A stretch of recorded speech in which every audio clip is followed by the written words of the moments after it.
Hello, ഞങ്ങളങ്ങനെ തിരിച്ച് ഞങ്ങളുടെ വീട്ടിലേക്ക് തന്നെ പോരുകയാണ്. അപ്പോൾ കാറിലിരിച്ചതാണ് ഈ കാണുന്നത്. അയ്യന്മാർ രണ്ടെണ്ണമാണെങ്കിൽ അങ്ങോട്ടും ഇങ്ങോട്ടും തോണ്ടലും മാറിലൊക്കെ ആയിരുന്നു. പിന്നെ എൻ്റെ ബ്രദറാണ് കാർ ഓടിക്കുന്നത്. അപ്പോൾ ഇസു ആണെങ്കിൽ അവിടെ നിന്നിട്ട് അവനിക്ക് രക്ഷയില്ല, ഇങ്ങോട്ട് വരല്, കുറച്ച് അവൻ അങ്ങോട്ട് പോകല്, പിന്നെ അവൻ കാറിൻ്റെ സൈഡിൽ തലയിട്ടിട്ട് അങ്ങോട്ടും ഇങ്ങോട്ടും കളിയാക്കുകയാണ് ഞങ്ങളെല്ലാവരും. അത് ഞങ്ങൾക്ക് പിന്നെയും വയ്യ, ആൾ പിന്നെയും ഞങ്ങളുടെ അടുത്തേക്ക് വരാൻ വേണ്ടി നോക്കിയാണ്. അപ്പോൾ ഞാൻ പറയുന്നത് നീ അവിടെ നിന്നോ, ഒരു സ്ഥലത്ത് ഉറച്ച് നിൽക്കുക, എന്നിട്ട് നീ ഇങ്ങോട്ട് പോയെന്ന് പറഞ്ഞപ്പോൾ ആദ്യം അവനെ പോലെ കാണിക്കണം. പിന്നെ അവർ കുറച്ച് നേരം കഴിഞ്ഞപ്പോൾ എൻ്റെ ആങ്ങളെ അടുത്ത് പറഞ്ഞ് ഞങ്ങൾക്ക് വണ്ടിയുടെ ഫ്രണ്ടിൽ ഇരിക്കണമെന്ന് പറഞ്ഞ്, പിന്നെ ആദ്യം പറഞ്ഞ് എനിക്കും ഇരിക്കണമെന്ന് പറഞ്ഞു. പിന്നെ രണ്ടൊരു ഇടിയായിരുന്നു, വീഡിയോയിൽ കാണുമല്ലേ, അങ്ങോട്ടും ഇങ്ങോട്ടും രണ്ടുപേരും പരസ്പരം ഇടിയായിരുന്നു. അപ്പോൾ ഷോർട്ടാക്കിയാണ് വീഡിയോയിൽ ഇട്ടേക്കുന്നത്. പക്ഷേ കുറേ നേരം ഇടി നീണ്ടു നിന്ന് അവസാനം അവൻ ആദ്യം ക്ഷമിച്ച് പിന്നെ ആദ്യം മാറി നിന്ന് അവൻ പിന്നെ വണ്ടി ഓടിക്കാൻ നിന്ന്. പിന്നെ അങ്ങനെ ഞങ്ങളെ വീട്ടിലെത്തിയപ്പോൾ തന്നെ ഒരു 6 മണിയൊക്കെ കഴിഞ്ഞ് ബാങ്ക് കൊടുക്കാറായി. ആ ടൈമിലേക്ക് ഞങ്ങൾ എത്തിയത്. പിന്നെ ഞാൻ വന്ന് തുറന്നപ്പോൾ തന്നെ അവൻ ഉമ്മി ഞാൻ തുറക്കാമെന്ന് പറഞ്ഞു. പിന്നെ അവൻ എനിക്ക് തുറന്നു തന്ന്. പിന്നെ എൻ്റെ ഉമ്മയും ഉണ്ടായി, ഉമ്മയും പിള്ളേരും ആദ്യം കയറി. അതുകൊണ്ട് ഞാൻ വന്ന് കയറിയത്. പിന്നെ ഞാൻ കയറിയപ്പോൾ കുഴപ്പമൊന്നും ഉണ്ടായില്ല. റൂമെല്ലാം ക്ലീനായി കിടക്കി കയറുന്നു. യുവമാർ ചെന്നപ്പോൾ തന്നെ നേരെ കിച്ചണിലേക്ക് കയറിയത് വെള്ളം വേണമെന്ന് പറഞ്ഞ്.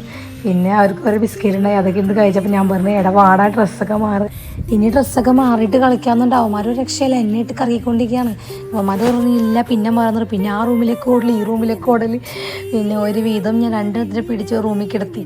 അപ്പോഴാണ് അവൻ ബെഡിൻ്റെ മുകളിൽ കിടന്ന് ആദ്യം തലയെ കുത്തി മാറിയില്ല, പിന്നെ അവനെ കുത്തി മറിക്കൽ. ഒരു നേരമായി. അങ്ങനെ അവരെ ഡ്രസ്സെല്ലാം മാറ്റി കഴിഞ്ഞപ്പോൾ ഞാൻ നേരെ അടുക്കളയിൽ കയറി ജ്യൂസ് ഉണ്ടാകാമെന്ന് ഓർത്ത്. അങ്ങനെ മാങ്ങയൊക്കെ ഇരുന്നെല്ലാം കട്ട് ചെയ്ത് ജ്യൂസൊക്കെ അടിച്ചിട്ട് ഒരു നല്ല ടൈം തന്നെ ആയി തന്നെ പറയാം. 8-8:30 മണിയൊക്കെ ആയി. പിന്നെ വന്നപ്പോൾ വെള്ളമൊന്നും കുടിച്ചില്ലെന്ന് ഓർത്തപ്പോൾ നേരെ കയറി ജ്യൂസ് അടിച്ചാണ്. പിന്നെ ഉമ്മീനെ വിളിച്ച് ആദുവിനെ ഇസുവിനെയും വിളിച്ച് ഞങ്ങൾ ആ ടേബിളിൽ ഇരുന്ന് ജ്യൂസൊക്കെ കുടിച്ച് വർത്താനൊക്കെ പറഞ്ഞിരിക്കുന്നു. അപ്പോൾ ഇസുവിനാണെങ്കിൽ ടേബിളിൻ്റെ മുകളിൽ കയറണം. അപ്പോൾ ഞാൻ ആദ്യം സമ്മതിച്ചില്ല. പിന്നെ ഞാൻ പറഞ്ഞു കസേരയുടെ മുകളിൽ കയറുന്നത്. പിന്നെ അവൻ എങ്ങി കസേരയുടെ മുകളിൽ കയറി പിടിച്ച് ഒരു കവളങ്ങാണ്ട് ജ്യൂസ് കുടിച്ചു. പിന്നെ ആൾക്ക് എങ്ങനെയായാലും ടേബിളിൻ്റെ മുകളിൽ കയറാം. ആദ്യമൊക്കെ ഞാൻ വേണ്ടെന്ന് പറഞ്ഞു. പിന്നെ വാശി ഇടിപ്പിക്കണ്ടല്ലോ, കരിപ്പിക്കണ്ടല്ലോ ഓർത്ത് പിന്നെ അന്ന് കയറിക്കോന്ന് പറഞ്ഞ് അങ്ങനെ കയറിയപ്പോൾ ആൾക്ക് നല്ല സന്തോഷം. ആളൊരു ഇലി. അതിനിപ്പോൾ ആ ചിരിയെല്ലാം കഴിഞ്ഞു. പിന്നെ ഉമ്മായിട്ട് അവർക്ക് ഗ്ലാസ്സും കുടിക്കണമെന്ന് പറഞ്ഞു. പിന്നെ പറയണ്ടല്ലോ, ഒരാൾ കാണിച്ച പിന്നെ അടുത്ത കാണിച്ചില്ലെങ്കിൽ ഒട്ടും ഓർക്കാൻ പോരില്ല. പിന്നെ അവർ തമ്മിലായി. പിന്നെ ഞങ്ങളവിടെ ഇരുന്ന് കുറച്ച് നേരം വർത്താനമൊക്കെ ഇരുന്ന് പറഞ്ഞു. അത് പിന്നെ ഒരു ബുക്ക് എടുത്ത് അവിടെ നിന്ന് വരക്കൽ തുടങ്ങി. പിന്നെ വരച്ച് കഴിച്ചപ്പോൾ ഞാൻ പറഞ്ഞു മതി എടുത്ത് വെക്കുന്നു പറഞ്ഞു. പിന്നെ ഇസു ടി വി വെച്ചപ്പോൾ കൊണ്ട് കാണിക്കണതാണ് കാണാം. ടി വി വെച്ചാൽ പിന്നെ ആ പാട്ടിൽ ഇസു മാധു ഇരുന്ന് തുള്ളലൊടുങ്ങി. പിന്നെ കുറച്ച് കഴിഞ്ഞപ്പോൾ നമുക്ക് ഫുഡ് കഴിക്കാമെന്ന് പറഞ്ഞു. നേരെ പോയി ടേബിളിൽ ഇരിക്കാമെന്ന് പറഞ്ഞപ്പോൾ ആദ്യം കയറി ഇരുന്നത് ഇസു വന്നിട്ട്. പിന്നെ അതിൻ്റെ പുറകെ ആദ്യം വേഗം വന്നിരുന്നു.